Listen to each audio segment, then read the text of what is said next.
ঝর্ণার রং ধনু দেখেন না আপনি? ওই রং ধনু দেন। হ্যাঁ, এই যে রং ধনু দেখেন গাইস। আজকে ঝর্ণার উৎপত্তি আপনাকে দেখায়, কিভাবে উৎপত্তিটা হয়। ঝর্ণার উৎপত্তি কিভাবে হয় এটা আপনাদেরকে দেখাচ্ছি। দেখেন, এই যে একটা মাটি, এটার মাটির ফাঁক দিয়ে এই পানিটা বেরোচ্ছে। ঠিক এইভাবে এই শত শত হাজার হাজার মাটির ফাঁক দিয়ে পানি এসে একটা ঝর্ণার উৎপত্তি হয়। আর দেখেন এই যে উপরে দেখেন কতটুকু উঁচা। আমরা কিন্তু ডাইরেক্ট ঝর্ণার নিচে আছি, উপরে মাটি। পড়ে গেলে কিন্তু আমরা কিন্তু মাটি চাপা হয়ে যাব। আমরা যদি পড়ে যাই তাহলে ডাইরেক্ট মাটি চাপা হয়ে যাবো। এই ঝর্ণা, এই যে উপর থেকে পানি এইভাবে পড়তেছে। আর ঝর্ণার উৎপত্তিটা কিন্তু এইভাবেই। আর এই পানিগুলো কিন্তু একবার পরিষ্কার। এই যে এই পানিগুলা, এই যে ঝর্ণা, এই হচ্ছে ঝর্ণা। এই হচ্ছে পাথর, মানে মাটি পাথর আর কি। এটা মাটি এক ধরনের, কিন্তু পাথরের মতো শক্ত। এই দেখেন, আরও দেখাচ্ছি।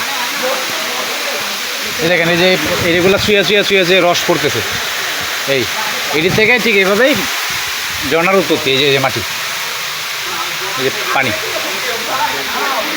খুব সুন্দর একটা ঝর্ণা। আসলে আল্লাহর প্রাকৃতিক দুনিয়াতে যে কত সুন্দর জিনিস আছে, এটা না আসলে, না দেখলে কেউ উপলব্ধি করতে পারবে না। দেখেন কত সুন্দর ঝর্ণা। আল্লাহ তোমার কি নিয়ামত। খুব সুন্দর। আর এই ঝর্ণার পানিটা এদিক দিয়ে পড়তেছে।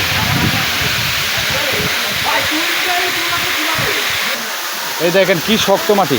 এগুলো কিন্তু সব মাটি, এইগুলো সব মাটি কিন্তু পাথরের মতো শক্ত এইগুলো।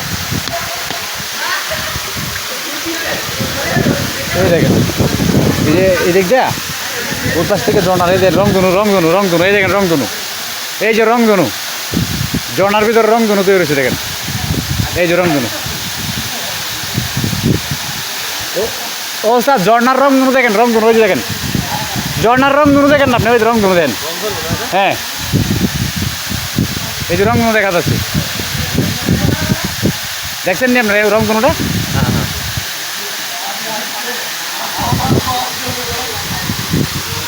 আসলেই মানুষকে আকৃষ্ট করে হচ্ছে এইগুলা, এই ঝর্ণাগুলা। দেখেন সব মাটির ভিতরে।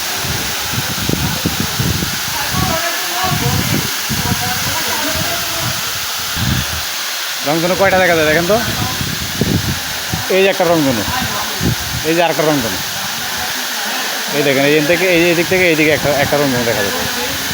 কি জিনিস দেখেন, কি সুন্দর ঝর্ণা। কিন্তু না আসলে কেউ, মানে আপনারা যারা না আসেন নাই, তারা খুব মিস করবেন। এই দেখেন এই ঝর্ণার সাইডের মাটিগুলা